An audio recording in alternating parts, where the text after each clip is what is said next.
Salut à tous, j'espère que vous allez bien, c'est Romain et on se retrouve aujourd'hui pour le traditionnel avant-match, sauf que demain soir c'est le match de la saison pour nos Parisiens qui vont jouer leur vie, selon Randall Kolo Muani. Une qualification suffira les gars pour ce qu'on va appeler dans cette vidéo un 16e de finale de Ligue des Champions. Au Signal Iduna Park, les Parisiens vont avoir leur avenir européen entre leurs mains. S'ils gagnent, ils sont qualifiés et même premiers du groupe. Par contre, il y a des scénarios qui t'envoient en Europa League et donc la pression sur le groupe de Luis Enrique est absolument extraordinaire, sur certains joueurs clés aussi, à commencer par Kylian Mbappé, qui va jouer très gros contre Dortmund, qui eux sont dans une dynamique récente qui ne les met pas en position favorable aux abords de ce match, même s'il y a des incertitudes sur les choix que fera leur entraîneur en matière de joueurs, structure, mais aussi tactique. Comment ils vont aborder ce match ? Bien sûr, l'incertitude, c'est aussi ce qui règne du côté du PSG.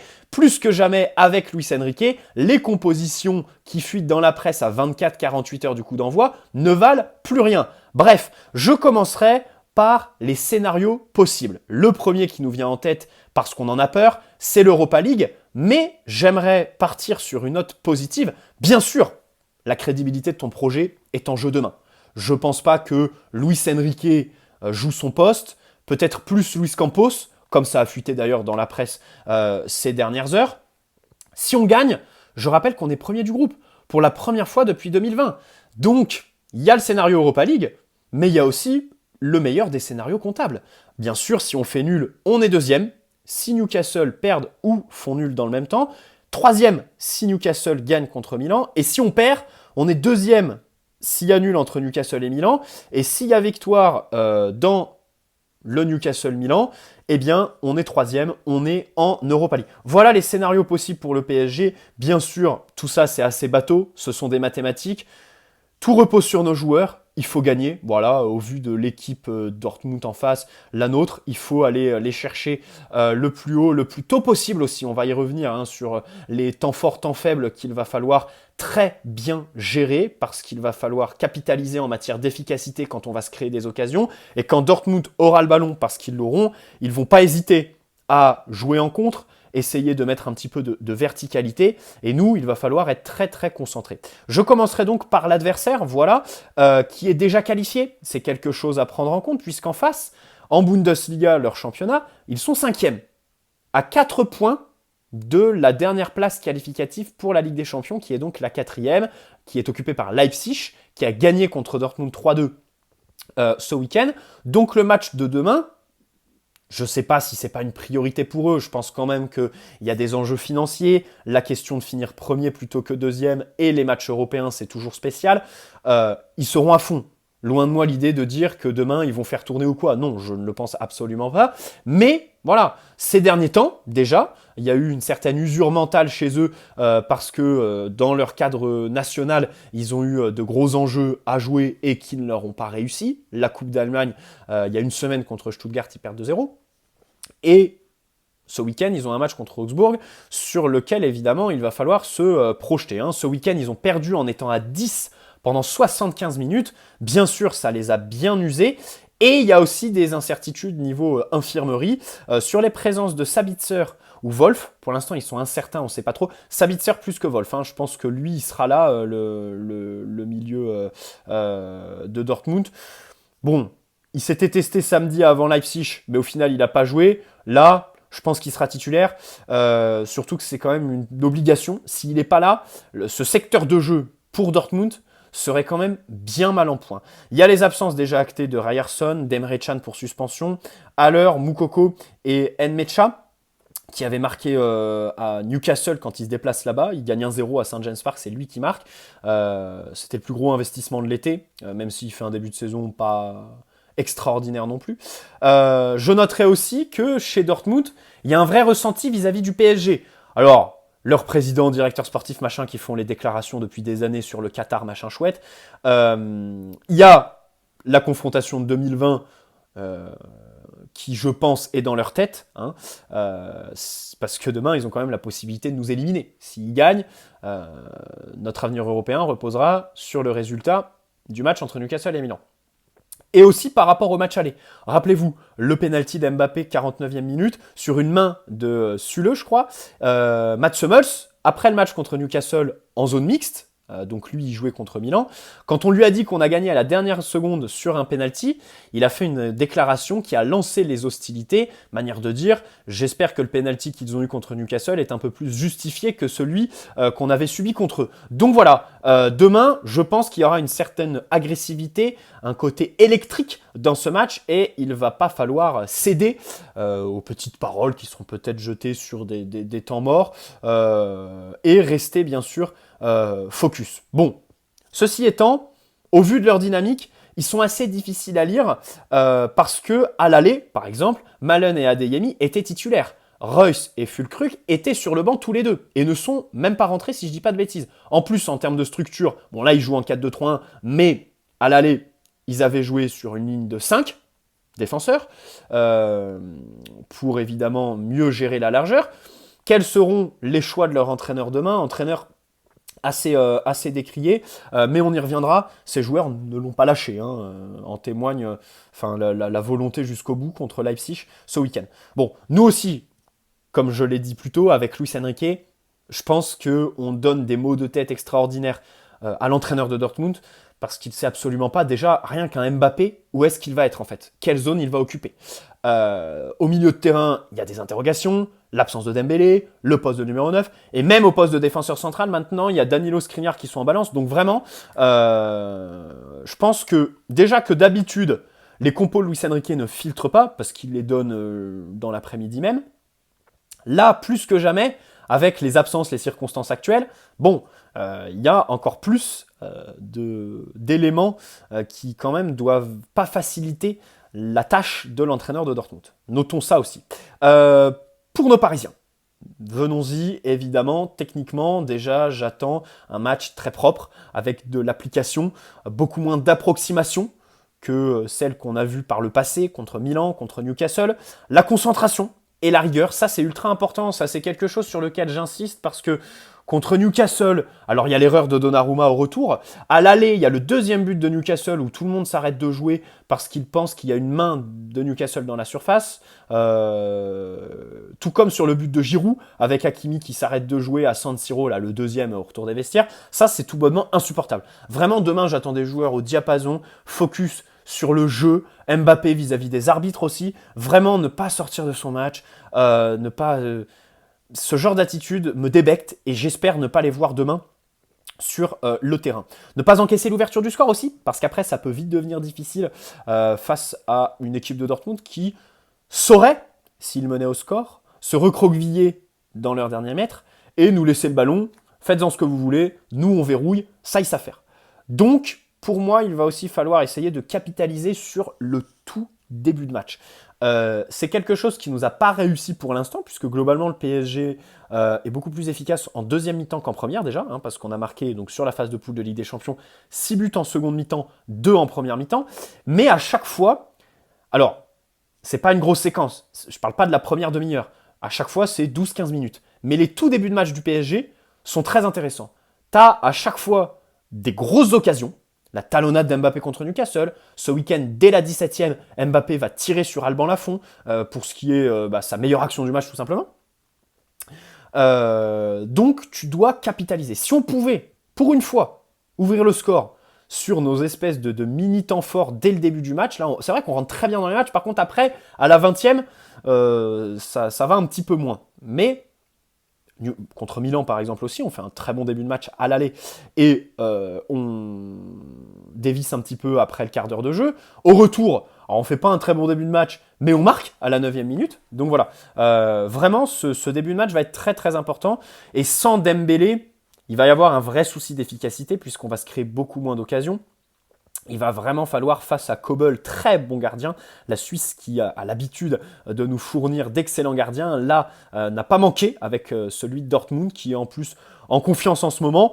Mbappé, voilà, il va falloir être lucide devant le but, très tranchant, lui comme les autres, et les coups de pied arrêtés aussi, ne pas les gâcher, bien évidemment. Donc comme je disais, moi, ce dont j'ai le moins peur demain, sur la physionomie du match, c'est la deuxième mi-temps. Bon, déjà les chiffres, le PSG, donc comme je l'ai dit, a marqué 6 buts en seconde, 2 en première en Ligue des Champions. Luis Enrique fait du coaching assez tôt ces derniers temps. Dortmund, ben, du fait de leurs absences, ils n'ont pas 36 solutions sur le banc. Je pense qu'on finira le match mieux qu'eux. Voilà.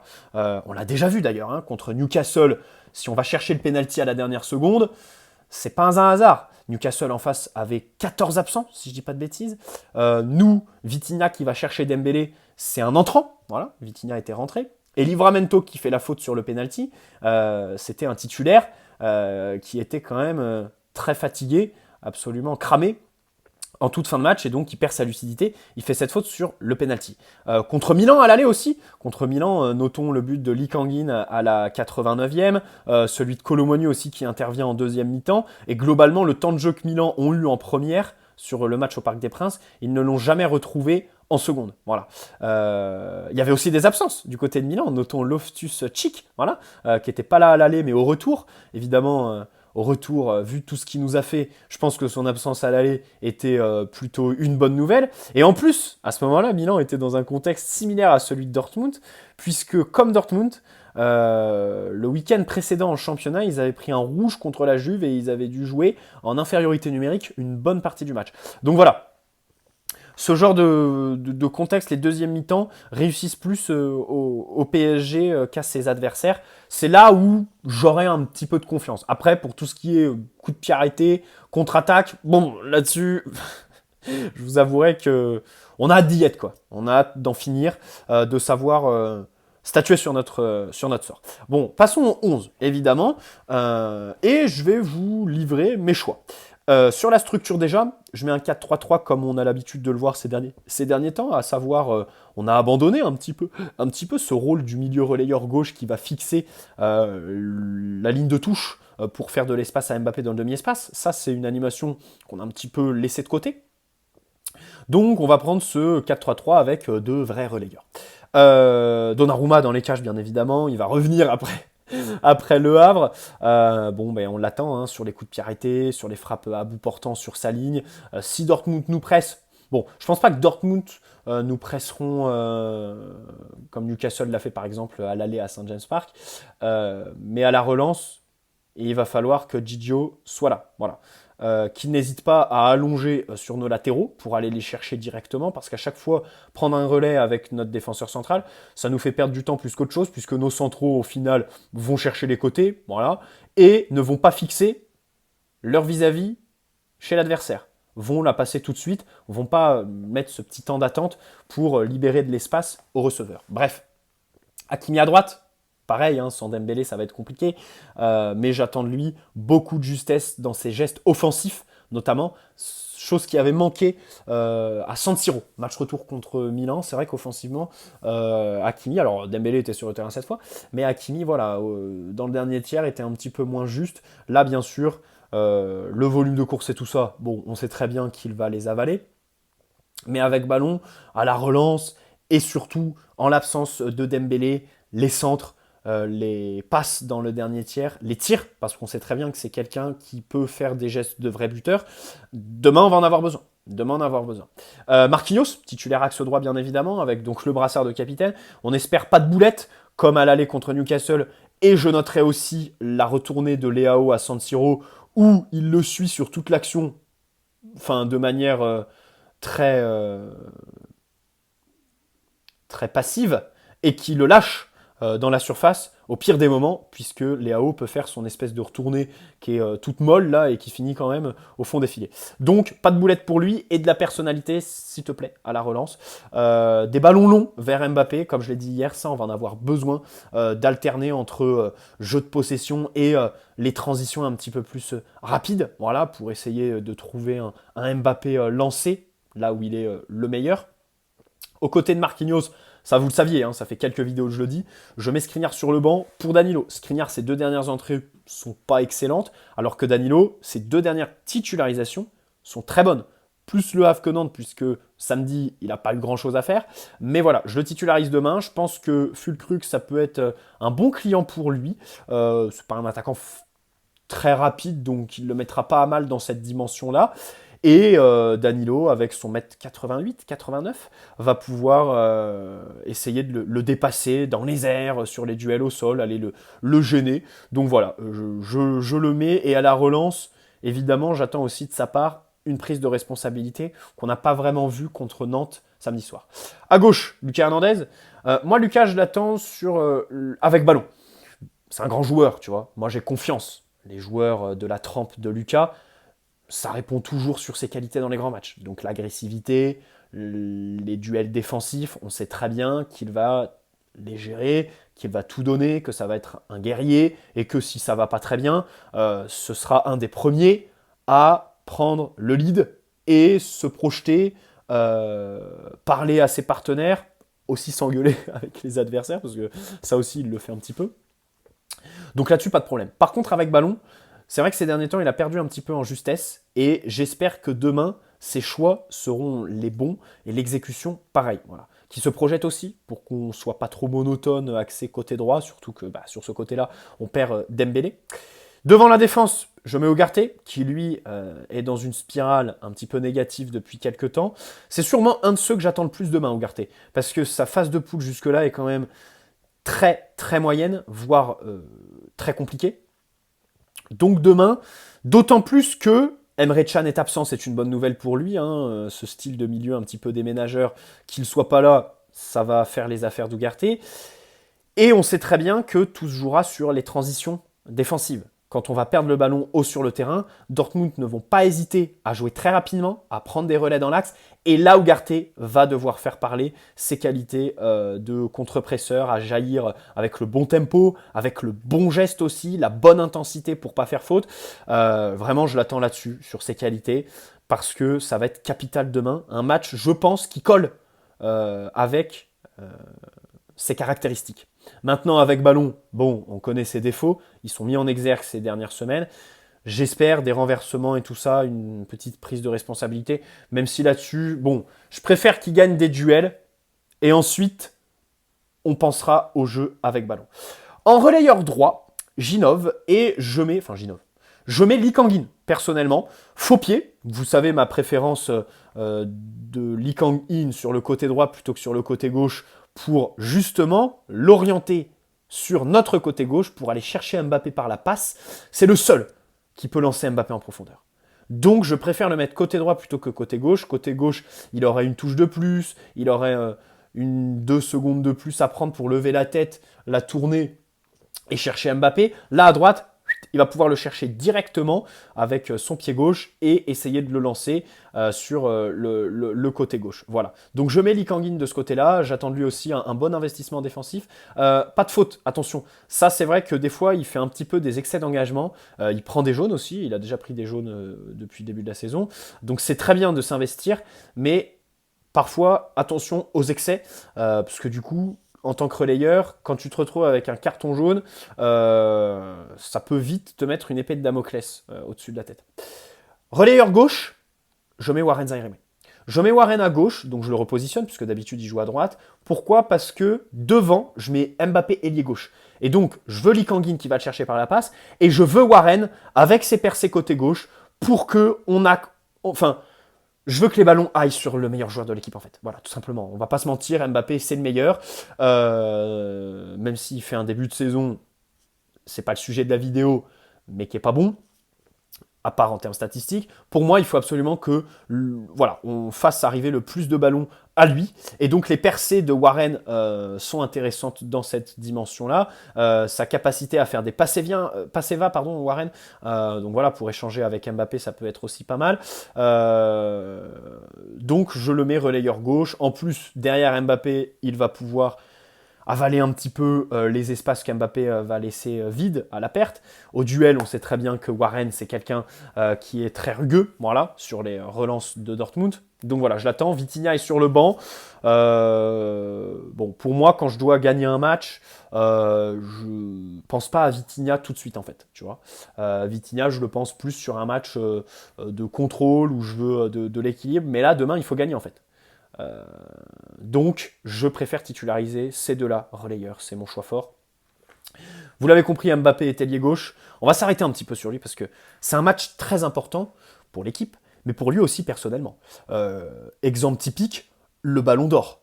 Le Ballon d'Or, sur une année d'Euro, sur une année de Jeux Olympiques, je pense que ces deux compétitions internationales vont être deux belles cartes à jouer pour lui, pour se différencier d'un Erling Haaland par exemple.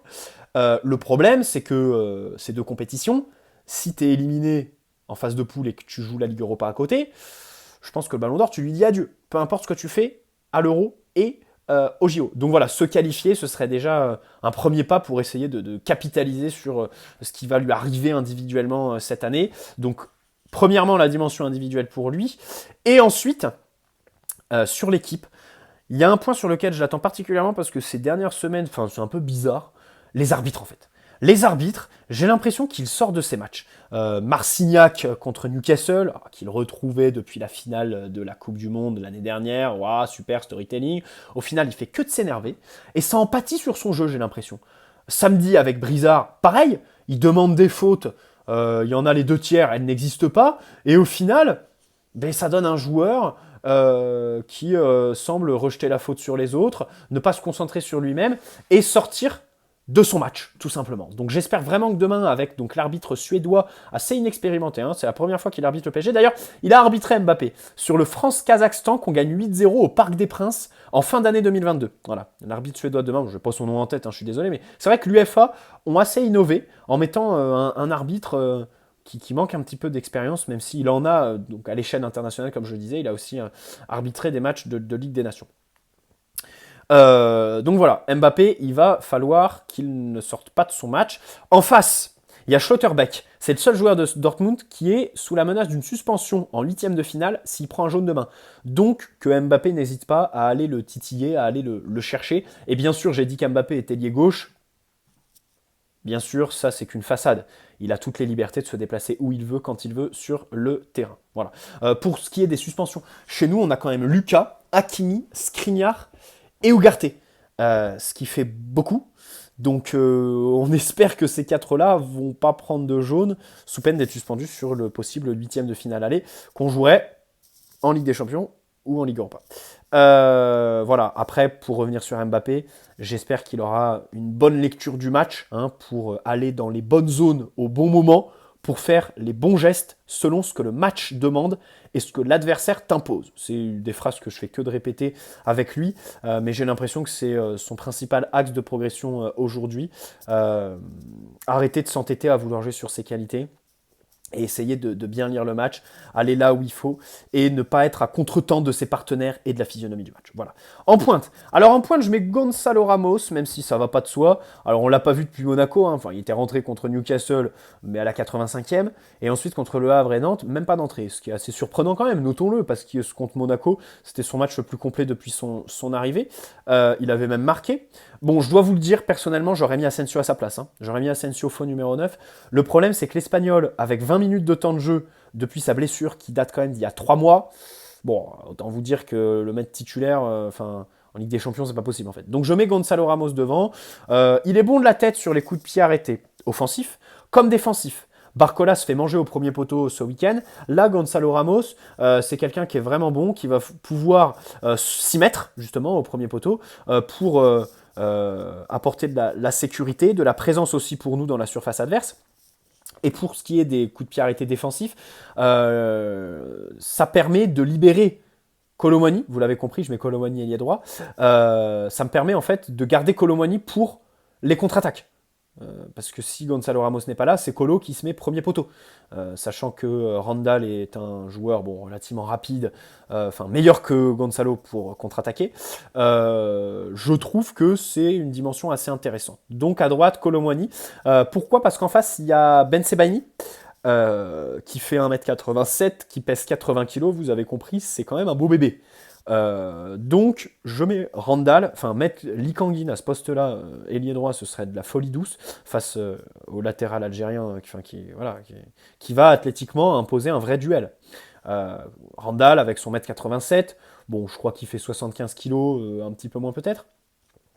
Et surtout sa capacité en fait à démarrer, à arrêter. Une fois qu'il est lancé, c'est un bulldozer, tu vois. Les mecs, ils peinent à l'arrêter parce qu'il est rapide, il a de la puissance, il arrive à conserver le ballon. Donc là-dessus, vraiment, je pense que Kolo, demain, va être dans des dispositions qu'il n'a pas eu jusque-là. Et qui, dans le sens positif, dans le sens où jusque-là, il n'a jamais été dans d'aussi bonnes dispositions. Voilà. Ses conduites de balle, évidemment, il va falloir qu'il les gère, et je pense qu'il peut apporter sur ses centres en retrait, bien sûr, il va falloir du monde à l'entrée de la surface, que les milieux se projettent, que Mbappé soit là, que Gonzalo Ramos fasse les bons appels. Gonzalo Ramos-Colomani, une entente qui avait fonctionné quand ils ont été tous les deux sur le terrain lors du Classico contre Marseille, qui, on le rappelle, sur cette première partie de saison, pour l'instant, est le match référence. Enfin, le match le plus abouti du PSG de Luis Enrique, ce 4-0, avec un but de Gonzalo sur une passe D de Colomani en fin de match. Voilà. Donc, voilà ma composition pour demain. J'espère que cette vidéo vous aura plu. N'hésitez pas à poser un like. Et bien sûr, coaching très tôt. Barcola rentre à la 60e à la place de Gonzalo Ramos. Mbappé repasse numéro 9 ou Colomani. Et Barcola joue sur un côté. Gauche comme droit, parce qu'il joue beaucoup côté gauche depuis le début au PSG. Mais on sait aussi qu'il est capable de jouer à droite. Et je pense que pour sa finition, là, à droite, il serait peut-être un petit peu mieux qu'à gauche, où avec son pied droit, il gère pas vraiment ses incursions. Voilà. Donc Barcola 60e, Vitinha pareil à l'heure de jeu, si tu mènes, j'ai aucun problème à faire rentrer Vitinha, faire sortir Warren pour le reposer un petit peu, parce qu'il y a un match important contre Lille qui va suivre dimanche, et très honnêtement, Warren, sa titularisation demain, elle me fait plaisir, elle me rassure, mais elle me plaît pas forcément, parce que, voilà... le staff médical a plus de données que moi, ils sont plus compétents, mais j'ai quand même un petit peu peur de me retrouver face à un joueur qui au final va manquer de rythme pour un match d'une telle intensité et un retour un petit peu qui serait donc un petit peu précipité. Donc vraiment c'est un scénario qui est... C'est une des choses qui me fait le plus peur sur ce match en fait. C'est qu'on grille Warren, qui soit en manque de rythme et que personnellement du coup ça lui fasse une prestation un petit peu moyenne et que du coup collectivement il dégorge pas sur l'équipe. Bref, j'espère que cette vidéo vous aura plu. N'hésitez pas à poser un like. Si c'est le cas, vous abonner si ce n'est pas déjà fait. On a hâte d'être demain, les gars. Et bien sûr, à 23h30 minuit, on se retrouvera pour le débrief. Je précise que ma Wi-Fi est pas très bonne dans mon appartement. C'est pour ça qu'à chaque fois, les débriefs sortent un petit peu tard. Surtout, en fait, après 21h, ma Wi-Fi est encore moins bonne qu'en journée. Donc ça, c'est un truc que je comprends pas vraiment. Bref. Restez bien connectés, et puis de toute façon il y aura jeudi pour regarder le débrief à chaud, et jeudi soir le débrief à froid où on développera un petit peu plus les perfs individuels et la dimension collective de ce match qui on l'espère va se terminer par une victoire. De toute façon c'est la seule chose à laquelle les joueurs doivent penser. Ciao les amis, prenez soin de vous avant tout.